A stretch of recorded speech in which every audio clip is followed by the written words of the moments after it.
If you're over 30 and something in your body no longer feels like it used to, this is usually where the rabbit hole starts. Your waist crept up, training feels flatter, recovery is slower, you are reaching for more coffee just to stay switched on. Maybe your sex drive have changed. Maybe your morning wood is not showing up the way it used to. And now you start wondering, is this age, stress, sleep, body fat, or is my testosterone actually low? You do not just wake up one morning fascinating about endocrinology. Something stops feeling like you, so you go look for an answer. And within the 10 minutes online, you have probably heard all of this. Stop eating carbs, go keto, eat more fat, eat more cholesterol, squat heavy to boost testosterone, never train longer than 1 hour, cardio kills testosterone, take Tongkat Ali, take zinc, take vitamin D, sleep more, stress less. You're 35 now, so your testosterone is finished anyway. And if all of that fails, just go on TRT. Do you see the problem? Being tired, flat, or stressed does not automatically mean low testosterone. But once you start searching, every symptom gets sold back you as a proof of one hormone problem. Then you can follow 10 different pieces of testosterone advice and end up doing 10 completely different things. And most of them sound convincing because most of them contain one piece of truth. That's exactly what makes this topic such a mess. The internet takes one piece of truth and markets it like it explains the entire system. It does not. So I'm doing something different in this video. I'm not giving you step-by-step testosterone protocol yet. I'm not telling you which blood markers to order or trying to turn you into an endocrinologist. That is the next video. Today, I want to clean up the bullshit first. Because before you try to boost hormone, replace a hormone, or optimize a hormone, you need to understand what can actually move the system around. Right now, too many ambitious men are trying to hack the hormone before they understand the man producing it. And the first mistake is treating testosterone like a masculinity high score. A guy on Reddit posted his total testosterone is 900. You are at 550. So now you think he is somehow more masculine, healthier, and better optimized than you. This is not how it works. Think about it like a business. A company can show you a massive revenue number and still have a terrible cash flow. Would you judge the entire health of the company from revenue alone? Of course not. Total testosterone is an important headline number, but it's still a headline number. There are binding proteins, free testosterone, symptoms, measurement conditions, and the cause behind the result. I'll break all of that down properly in video 2. For now, the only thing I want you to understand is this. One number is not your masculinity score, and carbohydrates are probably the best example of how badly people misunderstand this topic. There is a real study that gave 74 men a 75-gram glucose drink. After that glucose load, their average testosterone measurement dropped by about 25%. It was still suppressed 2 hours later. So now imagine this. You wake up, eat a huge stack of pancakes covered in maple syrup. An hour later, you go and get your testosterone tested. Your numbers comes back lower than you expected. The internet screenshot version of that story is simple. Carbs destroy testosterone. But that conclusion is wrong. The study showed that a large glucose load can temporarily push measurement down. It didn't show that eating carbohydrates chronically destroys your baseline testosterone. Those are two completely different questions. Think about trying to measure the normal traffic on a city road while some parade is moving through it. At that moment, the road might look completely blocked. That measurement is real. But it would be insane to look at that one moment and conclude the city has no cars and the road is permanently broken. You measured during a temporary event. That's the point. This is why context matters so much with hormones. And it is also why I refuse to turn this into another anti-carb religion. I don't fear carbohydrates. I give carbohydrates a job. If you're an entrepreneur and your first 6 hours of the day are emails, Zoom calls, deep work sessions, and sitting behind a computer, your physical demand is low. You do not need to eat like you're about to fight 5 rounds. For many of the men I coach, I like that they're part of the workday built around protein-led meals with some measured healthy fats, some veggies, fewer unnecessary carbohydrates when there is no major physical demand coming. Not because carbohydrates are poison, not because a high-fat breakfast magically raises your testosterone, because I want calories controlled protein locked in, and appetite easier to manage. And the food matched to the job coming next. Then the job changes. If hard training is coming later in the afternoon, now carbohydrates become useful. A few hours before training, I can deliberately bring in measured carbohydrates meal. Think of some rice or sweet potatoes, oatmeal with half banana or some berries. Whatever you digest well and can measure. Now those carbohydrates, they have a purpose. They support glycogen availability. They support training. They can help you maintain performance while you are trying to get lean. If you train early in the morning, more of that carbohydrate can sit in the evening meal before. This is especially useful for people eating out in the evening. Same principle. Food serves the next job. That is carb timing advantage. It is not carbs are bad. It is not keto is magic. It is not eat this and your testosterone goes through the roof. It is simply using food deliberately instead of eating randomly and then trying to biohack consequences. And that brings us to keto. Can keto work? Absolutely. I've used lower carb structures with heavier clients because for the right guy, it can make hunger and calorie control much easier. And there is real evidence behind that use case. In controlled feeding research, in obese men, a high-protein ketogenic diet reduced hunger and spontaneous calorie intake compared with a higher carbohydrate, non-ketogenic diet. That does not mean every man experiences keto the same way. It simply means appetite control can be a legitimate reason to use it. And that is the reason I use it with some heavier clients. If the biggest battle is staying in a calorie deficit without fighting hunger all day, the diet has to make the adherence easier. But does that mean that keto is the only testosterone diet and carbohydrates are the enemy? No. In a year-long randomized study of overweight and obese men, testosterone improved during weight loss whether the man followed the higher carbohydrate diet or the high protein diet. The diet composition was different. The direction of the testosterone change was not. That should tell you something. Sometimes the thing getting credited is not the real lever. The man says, keto fixed my testosterone. Maybe keto helped him finally stop overeating. Maybe he lost 40 or 50 pounds. Maybe his waist came down. Maybe his metabolic health improved. That does not make keto useless. It means you need to understand why the tool worked. I care about the result. If lower carbs helps you control the diet, I'm gonna use it. If strategic carbohydrates help you train harder and stick to the plan, I'll use those too. I'm not trying to win a diet religion. I'm trying to build a better performing man. And if you are carrying a lot of excess fat, this is where the conversation gets much more important. A lot of guys look at belly fat like a passive backpack.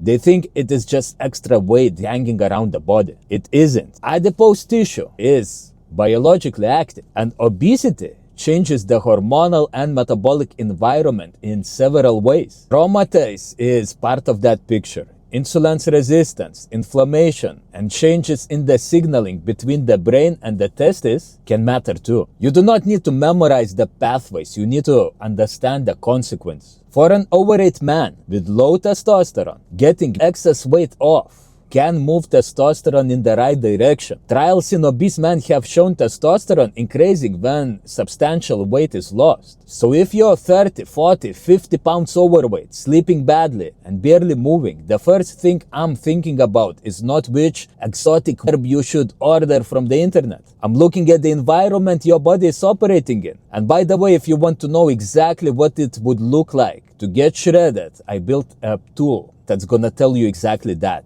It's called BP Elite Physique Code. Click the link in the description, put in your details, and it's gonna give you your body fat, how many calories, protein, macros you should be eating to get shredded. Run it after this video. It's completely free. Get your numbers. And now here is where ambitious men make this huge mistake. They hear me say, lose the excess fat, and they take that good idea into some extremes. Now the guy who was overeating starts starving himself. Huge calorie deficit, cardio every single day, hard lifting every day, 6 hours of sleep, trying to reach 7% body fat as quickly as humanly possible. That is not optimization either. Your reproductive system also responds to energy availability and recovery. If you chronically underfuel while demanding enormous output of it, testosterone can move the wrong way from that direction too. Picture two men. One is flooding the system with more energy than he needs, gaining body fat and barely moving. The other man is starving the system while demanding maximum performance every day. Different extreme, the same mistake. Neither man is matching demand to recover. And high performers are especially bad at this because we love taking every useful lever and turning it all the way to 10. More fat loss must be better. More training must be better. More supplements must be better. More cholesterol must be better. No, optimization is not doing the maximum of everything. It is giving the body enough of the right things to perform, adapt, and recover. That brings me to dietary fat. You have probably heard this one. Testosterone is made from cholesterol. So eat more butter, more eggs, more red meat, and more saturated fat. There is a kernel of truth here. Dietary fat matters. Going unnecessarily ultra-low fat is something I would never recommend. But testosterone being synthesized from cholesterol does not mean eating more and more cholesterol forces your body to keep manufacturing more testosterone. That is like finding out concrete is used to build an office block and then ordering 50 extra trucks of concrete because you want the building finished faster. If the crew, plants, and machinery are the bottleneck, peeling raw material outside the gate does not magically build another 20 floors. Adequate fat matters. More is not automatically better. Same goes with your sleep. This one gets turned into another ridiculous social media equation. Sleep 5 hours and you have the hormones of a man 10 years older. I would not build your entire understanding around a slogan like that. But the basic point matters. Severe sleep loss can reduce testosterone in controlled experiments. And even when the exact percentage changes between studies, bad sleep wrecks the bigger recovery picture you are trying to optimize. Think about the entrepreneur who stays up until 1 in the morning answering emails. He wakes up early. He drinks 4 coffees. He's dieting hard. He trains hard after work. Then he spends another $60 on testosterone booster because he feels flat. Brother, look at the whole system. It is like unplugging your phone halfway through the software update every single night and then buying a new one because the device keeps glitching. You're fixing the smallest visible thing while repeatedly interrupting the process that actually restores performance. And stress belongs in the same conversation. I'm not going to tell you that one stressful meeting destroys your testosterone. That is nonsense. But a life built around chronic pressure can change everything around the hormone. Your sleep gets worse, your food gets worse, alcohol can creep in, recovery gets worse, and your training quality drops. And chronic stress biologically can also interfere with reproductive signaling. So stress less is useless advice by itself. The real question is whether your lifestyle gives your body any room to recover from the pressure you voluntarily keep applying to it. Now training. This might be my favorite testosterone myth because I've been training for more than 20 years. And I still hear this constantly. If you want higher testosterone, you need heavy squats, you need deadlifts, you need all those hard movements. Now heavy resistance training can cause temporary rise in circulating testosterone around the workout. That part is real, but temporary is the important word. Having the engine does not permanently increase the size of the engine. You can sit in the driveway, put the car in, and smash accelerator. The RPM goes through the roof. The engine makes a lot of noise. Then you take your foot off the pedal and it comes straight back down. You did not build a bigger engine. You rev the engine you already had. So I do not build resistance training around chasing a temporary hormonal spike. I build it around adaptation, muscle, strength, body composition, performance. And while we are here, there is no magical 45 or 60-minute hormonal cliff either. Your testosterone does not look at the gym clock and collapse at minute 61. I personally love focused 30 to 40-minute session for busy men. But not because minute 41 kills testosterone. No, I use them because I want hard work without junk work. Get in, do the important work, progress it, get out, recover. then do it again. If you can train productively for 75 minutes, eat enough and recover from it, fine. If you train for 30 minutes, but do it 7 days a week while starving yourself and sleeping 5 hours or less, the fact that the session was short does not save you. The real equation is training stress versus recovery capacity. Same with cardio. Cardio is not testosterone poison. Cycling, running, conditioning is not testosterone poison, but massive endurance volume plus poor recovery and a calorie deficit can become a very different problem. Again, context. And now we reach the section the supplement industry loves. Testosterone boosters, Tongkat Ali, ashwagandha, zinc, magnesium, vitamin D, whatever is trending this month. I am not anti-supplement. If you are deficient in something your body actually needs, fix the deficiency. That matters. But fixing a deficiency and supercharging a healthy hormone system are not the same thing. If your tank is empty, putting in fuel, if the tank is full, pouring another 20 liters down the side of the car does not make it dry faster. Some herbs have interesting research behind them. Interesting is not the same as foundational. If you're 30 pounds overweight, sleeping under 5 hours, barely moving, and eating without structure, obsessing over some perfect testosterone stack is like topping up battery fluid in a car with a blown transmission. Or even simpler, it is water pistol aimed at a house fire. Fix the fucking fire first. Then worry about the last 5%. Another limiting belief is, I want to kill this idea that turning automatically means your hormones are finished. Age matters.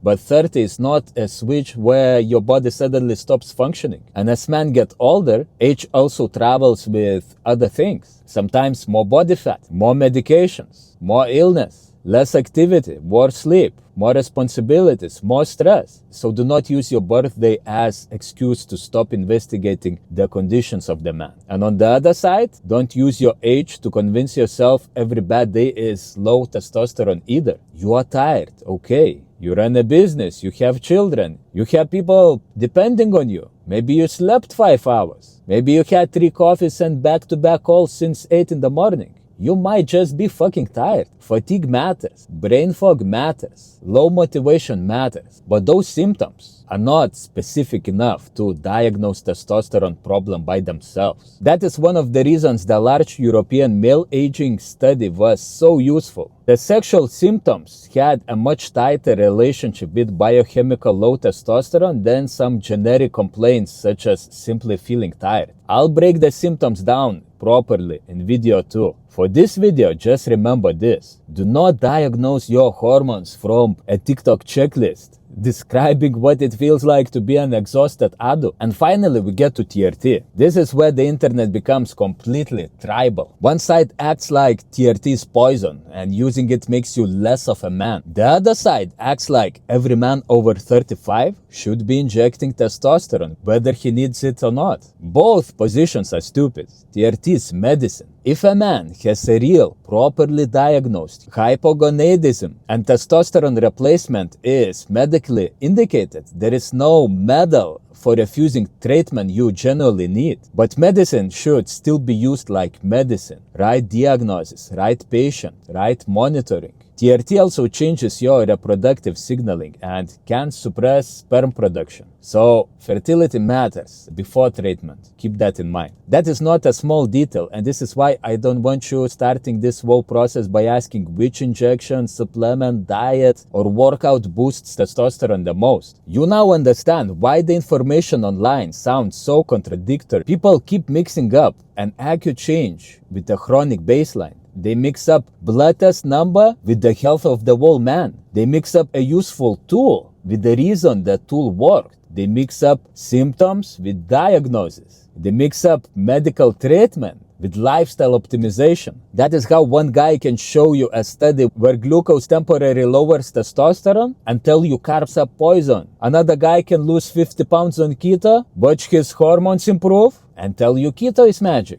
Another guy can see his testosterone spike after heavy squats and tell you squats permanently boost testosterone. Another can feel exhausted after sleeping 5 hours and convince you every man needs TRT. They are taking one frame from the movie and pretending it is the entire film. So here is the rule I want you to remember. Stop trying to hack the hormone before you understand the man producing it. Get the body into better environment. Get excess fat under control if it is there. Stop under-fueling if you are taking the cut too far. Train to adapt, not just chase hormone spikes. Use carbohydrates deliberately instead of fearing them. Eat enough dietary fat without turning butter into a supplement. Sleep and recover like performance actually matters. Fix real deficiencies instead of collecting bottles. And respect TRT as medicine rather than turning into an identity war. Now the obvious question is, how do you actually find out what is happening inside your body? What symptoms should get your attention? How should testosterone actually be tested? Why can one result mislead you? What do total testosterone, free testosterone, and sex hormone binding globulin tell you? How do doctors work out whether the issue is coming from the signal or from the factory? And how do you know when the lifestyle conversation ends and the medical conversation needs to begin? That is exactly what I break down in the next video. Watch that one next. Because once you understand the information, the next step is getting the right data and making the right decision from it.